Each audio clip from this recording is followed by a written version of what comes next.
Happy Thursday. Let me see.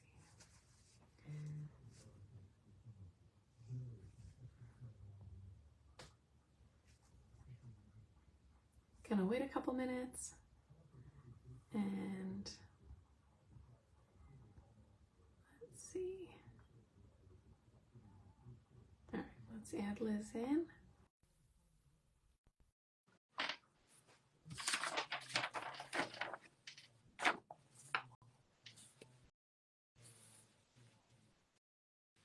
Oh, let me see here.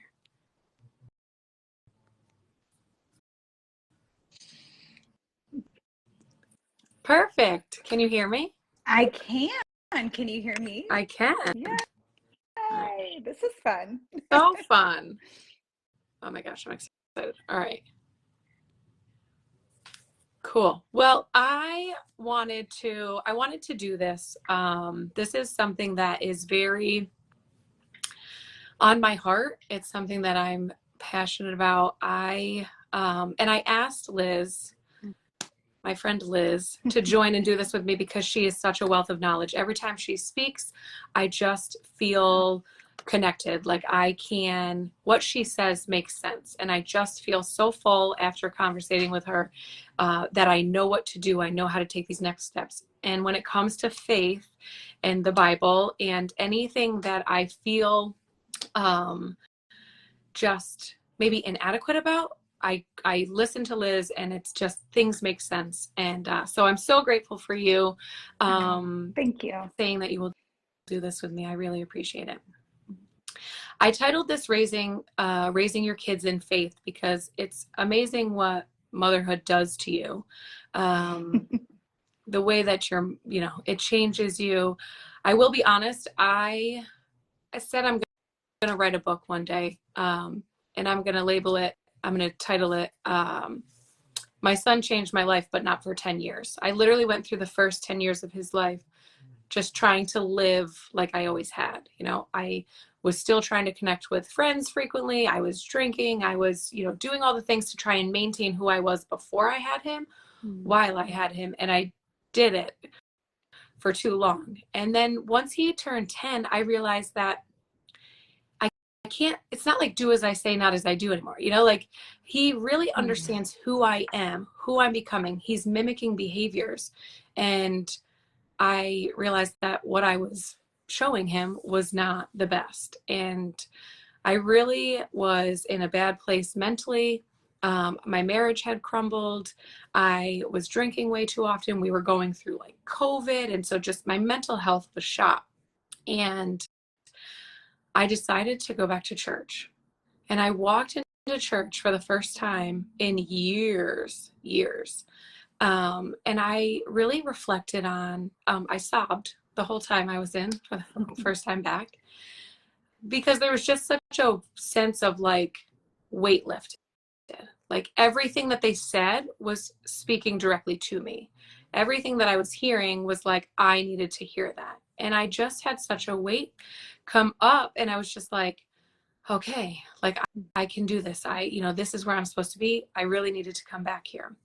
I spent a lot of time reflecting on where I'd come from, why I left the church, why I had walked away when I was younger. And I spent a lot of time, we were raised in church. I was raised in church. My whole family, I went to Christian schools. And I call it the scare tactic era. Like we grew up in a time where it was like we were watching Left Behind videos at way too young of an age. Like I was literally scared that the rapture was going to happen at any given time. I walked around literally praying that my brothers were saved so that they would see me in heaven. And growing up, as I got older, looking back at that, I was like, how terrible. Like this is what they were using, like scaring people into acting a certain way or being a certain way. And I really, as I got older, I started to realize that Monday through Saturday, my family lived a different lifestyle. But Sunday morning, no matter what, you were in church on Sunday, and everybody, you were praying and you were You were doing all the things. You were living a Christian life. And but Monday we were getting screamed at. Nobody was living out the word. Nobody was practicing what they preach. And so as I got older, I was like, you guys are a bunch of hypocrites. Then we changed church, and I knew that there was things going on in the church that were unchristlike. And I took it very personal. Like, I was like, you make me sit here and listen, and I know what he's doing on Saturday night. I know where. And so I gave too much power to a human being.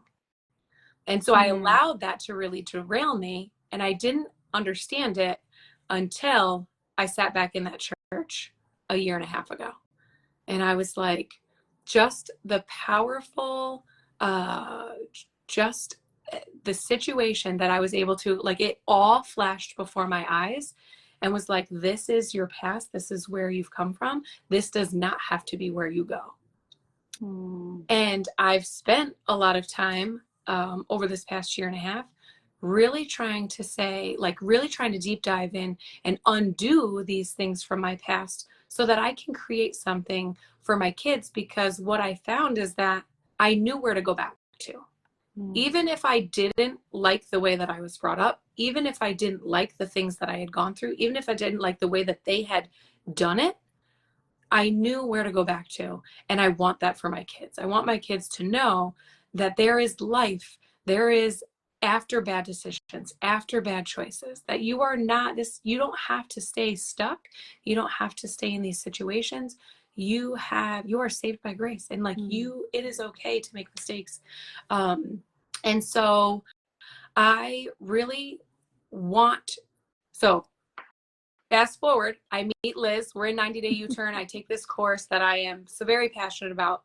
And one of the weeks really goes into your past, goes into your childhood. How do those things affect your subconscious? How are your programming, how you act, how you react, your thought processes. And I realized that there were two people in my life that really had an effect on me, my aunt and my gram. And I didn't connect it because what I connected to was all the negative. But we also look at the positive. Who did show us? Who was setting good examples? Who did speak life into us? And my aunt and my gram. And looking back, they didn't force it. They didn't preach it. They didn't do any of those things. But they lived it. They lived faith. They prayed. When they were going through tough times, they weren't melting. They weren't, it wasn't, they stood firm. If they were in a tough situation, God will provide. If we're going through a tough thing like the kids were, let's pray about it. And that's what I started remembering. This is where it's coming from. This is where it's stemming from. And so now, how do I create that same effect in my kids? How do I do it? Not an aunt, not a grandparent, but how do I live out what I want my kids to fall back on when they're older? I think those are big questions, right? And what you're experiencing is very common. For the last 3.5 years, I have been a children and family pastor on staff at a church. And one of the things that I notice is people come back to church when their kids are 5, 6, 7, 8 years old because it is familiar. And there is some form of that faith that you had when you were a kid that you go, oh, I want that for my children, right? There's this, and I don't know how to create it. And even if what you described, right, is this frustration with the system that maybe you were in, I too was part of that scare tactic generation and watch movies that, left behind. And the thought this last week with the eclipse was a little bit of I stayed under a rock, but evidently there were prophecies and projections and a lot of fear stuff already. It was the 90s all over again. But the reality is, I think all of us, parents that are in our 30s and 40s and, we're we want to, there might be some glimmer of that faith. We want that relationship with the Lord that we had on that Sunday morning. And we even more so, we want our kids to have that opportunity to develop it. But we oftentimes do exactly what you said, is like, all right, the first thing we know to do is just at least go back to church, because hopefully they can teach them. And I think that's a very common thing. And I think we can partner with the church. That's a really great thing. I think church and church community is excellent. But one of the things that I would, repeatedly say to families is like, understand that we get them about, and by we, in the church, we get them 40 hours maybe a year. That's, kids are sick, things happen. If they go to camp, you might get them for like 100 hours for the whole year, but you as parents have them for like thousands. It's like 6,000 something crazy hours, even after school and all the other things. And so I think one of the biggest portions that we have to look at is we can't teach what we don't know, right? And so we want our kids just the same. If you want your kids to have a healthy habit with alcohol, you have to model the healthy habit with alcohol, whether it's refraining entirely or drinking in moderation, whatever that is, you have to model it, because the do as I say is not as I do is just not really a thing, right? We like to say that, and at 10, all of a sudden it's like, oh, and not only that, but just like in 90-day U-turn, you realize, oh, those formative years, like things were happening during that time frame that all of a sudden you're like,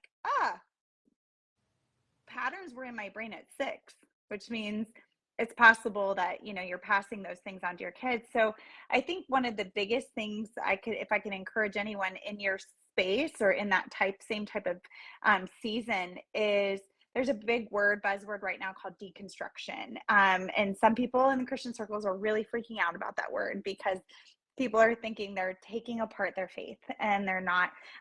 But most of the time, it's like a reno project, right? It's renovating a house. We're tearing everything down to the studs, and then we're realizing this is what worked. This is what was effective.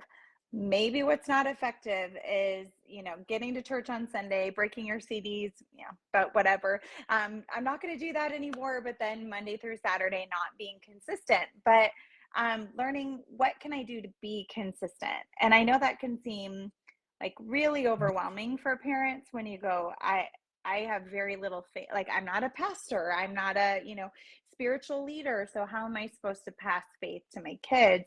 And I think if I could just encourage, consistency. So whatever that can look like for you, what you said with your aunt and your grandma, was that they were reading the word, they prayed. Those are normal things, right? And so if there was a stress in their life, they're always going to talk about it in light or in the lens of Jesus and their relationship with the Lord. And if there's a stress, they're going to ask you, do you want to pray about that, right? It's just a natural flow. It's not just if you say your kid plays soccer, but they only go 1 hour a week, by the time they're older, they're not really playing soccer. When you're little, you can play soccer for an hour and that's cute. But once you get into like older level, if you're only playing an hour a week, you're not playing soccer. You're having a hobby to, maybe do an exercise, but you have to put the effort into it in that time frame, right? And so for our kids, they need to see that consistency.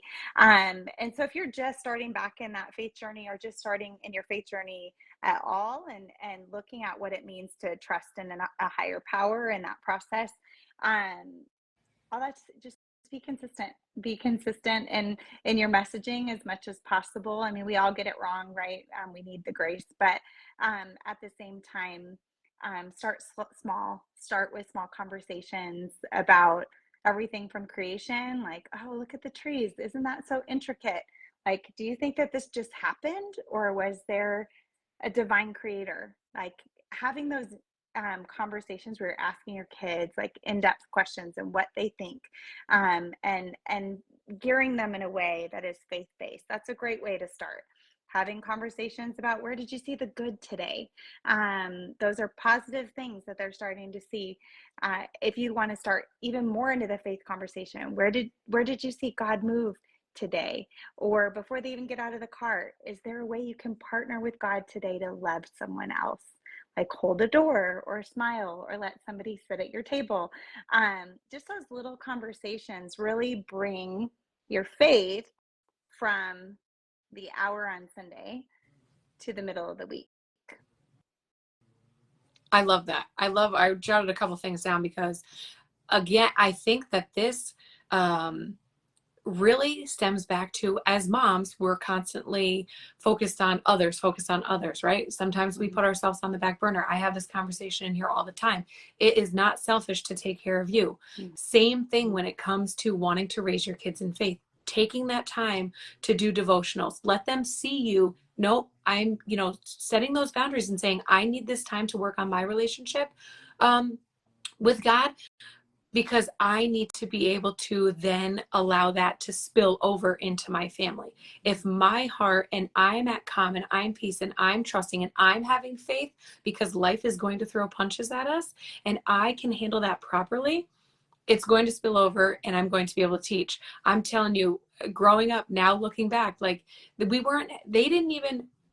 did have conversations, but I feel like I don't remember any specific conversations. What I remember is seeing them in the Word, seeing them praying, seeing them always want to see the good, knowing that no matter what happens, we are taken care of. And that's what I remember. And so it's like, I am a firm believer in taking care of yourself. And this just really just goes right in line with that. You have to make the time to cultivate that relationship so that your faith is rock solid, so that then you can pour that over into your kids, and they will do it just by seeing. The greatest teacher is action, not even words.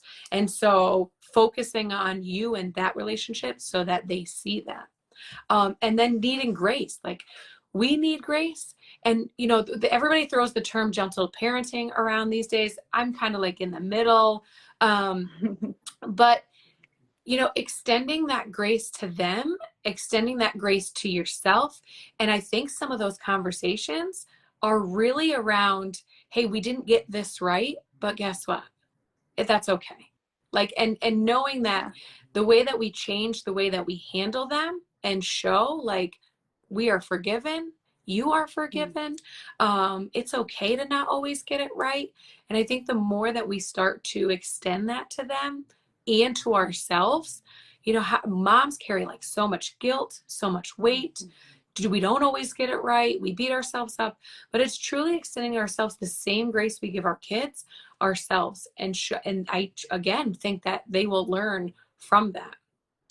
Yeah, I think that's so important. Like, the grace piece is modeling that. I will say, as someone who later, like, my kids are older, my kids are young adults, and my youngest is 16, and just in probably the last 5 years or so did it all of a sudden click to me, like, oh, this faith at home thing is a big deal. I grew up in the church, and I grew up in, like, I think I went to the church like out of the womb, and we were in church 3-4 times a week, and sometimes a little bit too much, a little, on that space, that we were so involved in church that other things were neglected in life. And I think that's hard too, right? The balance, is there. And I think my parents, have done absolutely the best that they could with what they were going through at the time. But one of the things that we've really, in this recent time, have been striving to do is to really come back to the table and that conversation of modeling grace. Asking for forgiveness on my end. I taught my kids, like, oh, you hurt them, now go say sorry and say, I forgive you. And that's the whole thing. And I'm like, now I go, that is so unhealthy. Like, I cannot force them to forgive. Like, if they don't say I forgive you, that's okay. And like, learning those little things of saying, you do need to ask for forgiveness, but you need to reflect on what you did wrong. And then, letting them know they might not want to play with you right away, right now, or just some of those practical things that walk out the difference between like forgiveness and reconciliation and grace and all those really big words. But I know we can use them in those day-to-day things. And that starts with us, right? It's like, I got it wrong. Maybe I did lose my cool. I said something I shouldn't have said. Like, doing what I can to go to my son and being like, hey, I'm really sorry. I was not in a good place this morning. And I responded in a way that I am not proud of. And I am sorry if that hurt you, or that you didn't get the best version of me. And I think when we learn to be vulnerable in that, when we take away the power of mom guilt, because I'm no longer guilty. I owned it. It's not sitting there. I'm not ruminating it anymore. I messed up. But I'm also not trying to hide the fact that I messed up. I'm acknowledging it to my kid, and obviously age appropriate, but at the same time, giving them the space to recognize that the feelings that they're already feeling, like they're feeling like I messed up. Not in a mom shame way, but they're like, that wasn't a good interaction. I'm not feeling connected with her. And, there's a reason why biblically that God uses the family as a model for his love for us. And when that is off skew and off kilter, we really take our understanding of love and even take that to a higher level of how God loves us or views us, based on our own experience within our family and our family system. And so I think, as much as I'd love to say you can just drop your kid off at the church and they're going to develop their own faith, outside of the Holy Spirit just doing that, the reality is the onus is on us, right? It's in our own home. We have to be willing to have the transformation within our own space. I have to be willing to do the time to develop my own relationship with the Lord, and to be able to come to the table and not only give grace, but be vulnerable enough to ask for it when I need it, and model that in a healthy way that oftentimes is daily. It is like, got it wrong, and acknowledge that we're creating a safety net, right? Like sometimes we want just to act as if we're like on the trapeze with no net. You just got to get right all the time. But when we create that safety net for kids to fail, they can feel grace in a very tangible way, and it really diminishes shame. And the more we can diminish shame, the more our kids are going to flourish, the more we flourish when we diminish the shame, and really the more your kids have the ability to understand fully what grace is and what it means to live a life of being loved by God. It's amazing because talking about how this will spill over, the family unit, like it is amazing what happened when I started doing this. And it had nothing to do with the physical building of the church, and like for so long we put so much emphasis on that. I did, and I was like, to be a good Christian, you have to go to church, you have to like do these things, and I will be a good one because I am going and facilitate, and realizing that my mindset changed. I released all the power that like a pastor, like they're great people, they're doing God's work, but like that is not, I took the power back myself, and I was like, no, it's my job to cultivate this relationship for this family. And my family, the whole dynamic shifted, where I feel like maybe my kids might have been like scared or uncomfortable, like because if they had an issue, my reaction would be negative. I would, maybe I didn't always address it the right way. So to be able to give grace and have those conversations, our whole family dynamic has shifted. Nobody is scared to bring up anything. Nobody is, the conversations we having on a regular basis. I'm like, I love it, but people aren't having these kinds of conversations. And like, this is what I want to show. Like, it's important to let your kids grow up being able to talk to you, being able to say things, being able to, know that they are loved unconditional, and there is grace there. There is no shame. There is no, and it really, that the family dynamic would have not shifted had I not taken that power and that responsibility to say, I want my kids to know that this is okay. I want them to know that they have the ability to be vulnerable, to be real, to be wrong, and know that that's, they're not going to get a negative reaction. They're not going to get in trouble. They're not going to get, and what power that is when you realize that it does start here. Like they are the greatest things we will work on, the greatest things that we will pour into outside of ourselves, outside of our relationship with our spouse. Like what we do with these kids matters, and we can't just think that an hour a week if we're not modeling what we're learning, if we're not spending that time working on ourselves, diving into these different areas, really coming full circle with what does our faith look like? Do we believe when something goes wrong in our lives, is it like doomsday? Is it everything negative happens to me? Is it I have bad luck? Or is it I will get through? God's on my side. No matter what is that song? Like, no, with him for me, nothing is against me. It's that's how we have to live. And by our actions, I truly believe that our kids are going to get the most out of it. Yeah, I agree. I think just in summary that the little things, if someone's like I said earlier, just starting in prayer, change your music. Honestly, that's a big one. If you're a big music listener, turn something else on. There's genres upon genres within the Christian genre to just say, like, just be positive about what you're listening to, and relating those things back. Like, oh, the more you seek God daily on your own things, everything from frustrated that you can't get through the doctor's office, all the way to not being able to pay your bills, like all those things. When you're spending the time to take that before the Lord, those are things that bring peace about that, and you can share those again as a kid appropriate level of your walk. As you walk that out and as you have those conversations, as your verbiage changes, you're shifting the culture in your home, to one that is, it's natural, it's normal. If you want to jump into scripture, Deuteronomy 6 talks about the Shema, which is basically God's command to his people to love the Lord your God with all your heart, with all your soul, with all your strength, with all your mind. And then it says to impress this on your kids, to put it on the doorpost, to put it on your fence post, so to tattoo it on your forehead and put it on your wrists. There's like so many things, but really it's just making it commonplace in your day that, as you pursue a love of the Lord and your faith and you walk in that, that it would naturally spill over. I love it.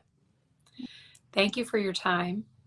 Yeah, thank you. This has been good conversation. It really, hope it's been helpful. We've had this conversation, just you and I, and I feel like there's something about reading it, there's something about writing it, but when you say it out loud, when you're able to converse and have these, tougher conversations, because really it is looking internally and saying, okay, what am I modeling? What am I doing? Yeah. I want them to know that no matter what life throws at them, there is a higher power. There is a reason to have faith and trust that you can turn your life around and you can do good and you are capable of achieving anything that you want to.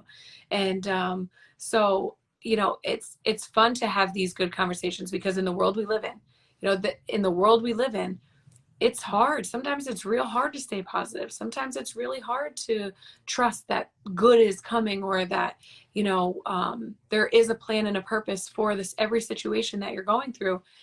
It can be hard. It's a dark world we live in these days. And it's like, nope, there is still a light.